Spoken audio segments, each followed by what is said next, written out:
నమస్తే, welcome to ATV. ఏదైతే కొడంగల్లో కలెక్టర్పై జరిగిన దాడి కూడా తీవ్ర దుమారం అయితే ఉంది రాష్ట్రం అంతటా. సో ఈరోజు బీఆర్ఎస్ పార్టీ కూడా ఏదైతే అక్కడ ఉన్న గిరిజనులను తీసుకొని కూడా మానవ హక్కుల చట్టంకి కేసు పెట్టడానికి కూడా ఢిల్లీకి వెళ్ళడం అయితే జరిగింది. సో మరి దీంతో ఈ అంశం మీద మాట్లాడదాం. మనతో పాటు మాట్లాడడానికి Dornakal MLA government whip Ramachandra Naik గారు అయితే మాట్లాడి మరిన్ని విషయాలు చేస్తాం. సార్ నమస్తే. నమస్కారం. చూస్తున్నారు ఈ అంశం ఏదైతే కలెక్టర్పై దాడిని గతంలో ఎక్కడ కూడా చూడలేదు మనం ఇట్లా కలెక్టర్పై దాడిని, అంటే డ్యూటీలో ఉన్న కలెక్టర్పై దాడిని. సో ఎట్లా చూస్తారు మరి ఒక ముఖ్యమంత్రి రేవంత్ రెడ్డి గారి నియోజకవర్గంలో జరిగిన దాడిని కూడా ప్రతిపక్షాలు విమర్శిస్తూ ఉన్నాయి. సో ఏం చెప్తారు అసలు? టీఆర్ఎస్ పార్టీ నాయకులు, ముఖ్యంగా కేసీఆర్ కుటుంబ సభ్యులు ఉద్యమ సమయంలో కూడా విద్యార్థుల్ని ఉద్యోగ సంఘాలను రెచ్చగొట్టుకొని పబ్బం గడుపుకుంటూ వారు ప్రభుత్వం ఏర్పాటు చేసుకున్నారు. ప్రభుత్వం ఏర్పాటు చేసిన తర్వాత వారి పాలనలో మరి నెరెళ్ల ఘటన కావచ్చు, హుజూర్ నగర్ ఘటన కావచ్చు, మహబూబాబాద్ మెడికల్ కాలేజ్ ఇష్యూ కావచ్చు, అదేవిధంగా ఇబ్రహీంపట్నం యాచారం పరిసర ప్రాంతాల్లో 20,000 ఎకరాలు మరి అక్విజిషన్ కావచ్చు, సీతారామ సాగర్ ప్రాజెక్టు కావచ్చు, అదేవిధంగా మన మేడిగడ్డ ప్రాజెక్టు కావచ్చు, వీళ్ళు ప్రజల భూములన్నీ లాక్కొని ప్రజల సొమ్ము మొత్తం కాజేసి ఈరోజు అధికార దాహంతో కనీసం 10 నెలలు కూడా ఓపిక పట్టకుండా మరి ప్రభుత్వం మీద దాడులు చేసే కార్యక్రమాలు చేస్తూ ఉన్నారు. ముఖ్యంగా ప్రభుత్వ అధికారుల మీద దాడి చేయడం ఇది హేయమైన చర్య. ఇది యావత్ తెలంగాణ సమాజం మరి ఖండించే విధంగా మరి ఈ సంస్కృతి ఈ రకమైన సంస్కృతి గతంలో ఎన్నడూ లేని విధంగా మరి అధికారుల మీద దాడి చేసే సంస్కృతి సరైనది కాదు. అదేవిధంగా నేను ఒకటే అడుగుతున్నా, టీఆర్ఎస్ పార్టీలో ఉన్న గిరిజన నాయకులు సత్యవతి రాథోడ్ గారు కానీ, శంకర్ నాయక్ గారు కానీ, కవితా నాయక్ గారు కానీ, మహబూబాబాద్ మెడికల్ కాలేజీలో పోయిన 50 ఎకరాలు గిరిజనులై కావా? ఆ రోజు మరి దాన్ని ప్రశ్నిస్తూ హైకోర్టులో ఛాలెంజ్ చేస్తున్న రవి నాయక్ అనే ఒక మున్సిపల్ కౌన్సిలర్ని మరి విచక్షణ రహితంగా దారుణంగా మరి మీరు హత్య చేయించింది వాస్తవం కాదా? మహబూబాబాద్ ప్రజలు మిమ్మల్ని మరి గిరిజన ఆస్తులు మరి మీరు కాజేసినాయి మీడియాలలో గతంలో గద్దల్లాగా డేగల్లాగా టీఆర్ఎస్ నాయకులు గిరిజన భూముల మీద పడ్డారని వచ్చినప్పుడు అప్పుడు ఆ రోజు ఎందుకు మీరు గిరిజన ప్రజలు గుర్తు రాలేదు? అదేవిధంగా ఆ రోజు మీకు ఎందుకు ఎస్టీ కమిషన్ మీకు గుర్తు రాలేదని చెప్పేసి నేను ప్రశ్నిస్తూ ఉన్నా సూటిగా. మహబూబాబాద్ మెడికల్ కాలేజీలో అదేవిధంగా హోమ్ గార్డ్స్కి అలాట్ అయిన గిరిజన భూమి గురించి మీరు ఎందుకు ఆ రోజు ప్రశ్నించలేదు? ఈరోజు మరి కొడంగల్ లఘుచర్ల ఇష్యూలో మరి మీరు మొసలు కన్ను ఎందుకు కారుస్తున్నారు అనేది నేను సూటిగా వారిని ప్రశ్నిస్తూ ఉన్నా.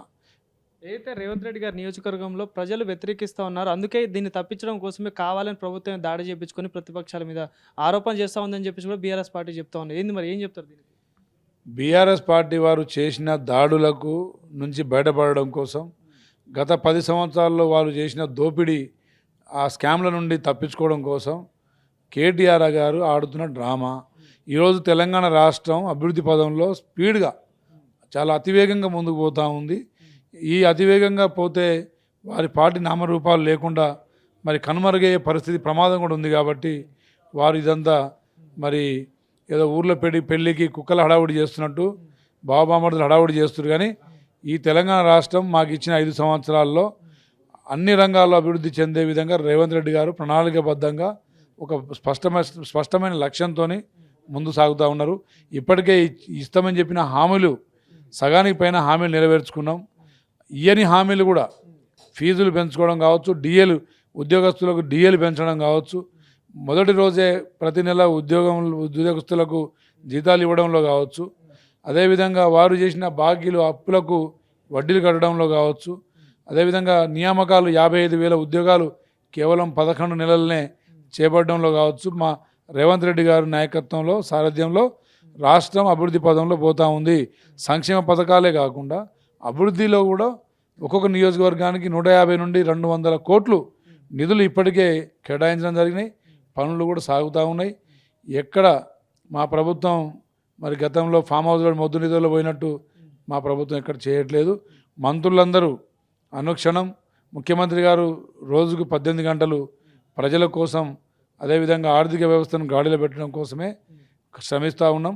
దీన్ని ఓర్వలేక కేటీఆర్ గారు, కేసీఆర్ కుటుంబం, బీజేపీ అందరూ కుమ్మక్కై మరి చాలా అత్యుత్సాహం చూపిస్తూ ఉన్నారు. ప్రజలన్నీ గమనిస్తూ ఉన్నారు.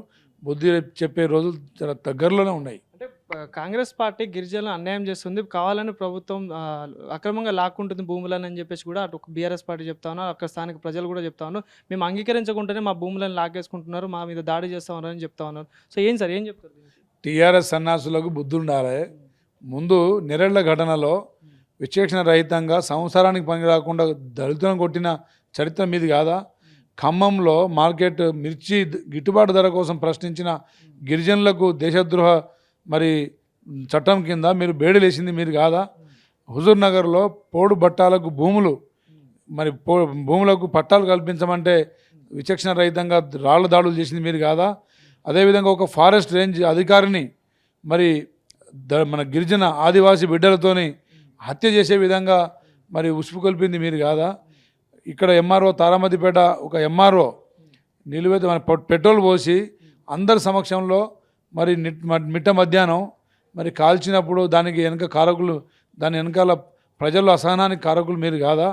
మీరు medical college Mahabubabad medical college స్థాపించడం కోసం గిరిజన భూములు కొల్లగొట్టింది వాస్తవం కాదా?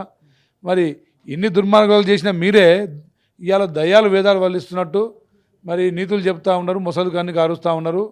మా ప్రభుత్వం ప్రతి సామాజిక వర్గాన్ని ముఖ్యంగా గిరిజనుల అభివృద్ధి కోసం పాటుపడ్డ ప్రభుత్వం.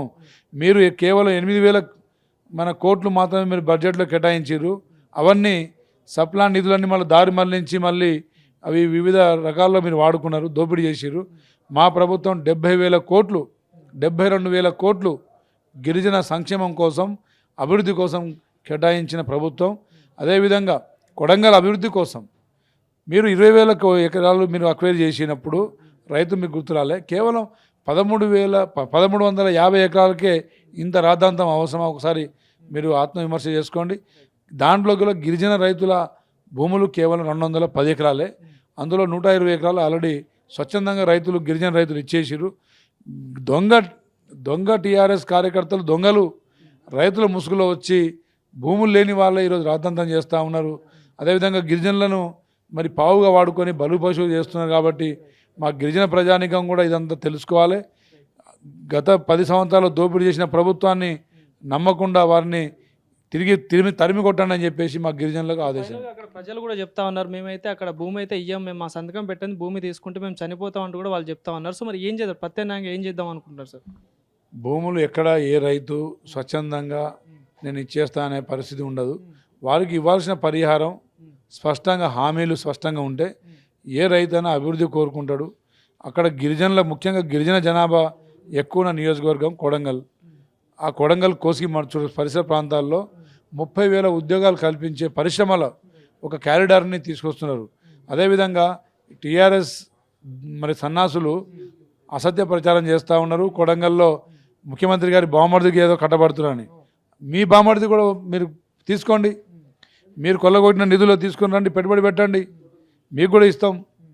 అసత్య ప్రచారాలు చేసుట్లో కేసీఆర్ కుటుంబం పిహెచ్డి స్కాలర్ చేసినంత పర్ఫెక్ట్గా మాట్లాడతారు. నిజాన్ని మాట్లాడరు, కానీ అబద్ధాన్ని నిజాయితీగా జనాల్లో తీసుకెళ్లే కుట్రలు చేస్తూ ఉన్నారు. ఇది ప్రజలందరూ గమనిస్తూ ఉన్నారు. తప్పకుండా మీకు తిరగబడి మీకు బుద్ధి చెప్పే రోజులు మున్ముందు ఉన్నాయని చెప్పి తెలియజేస్తున్నాను. Right sir, thank you. Thank you.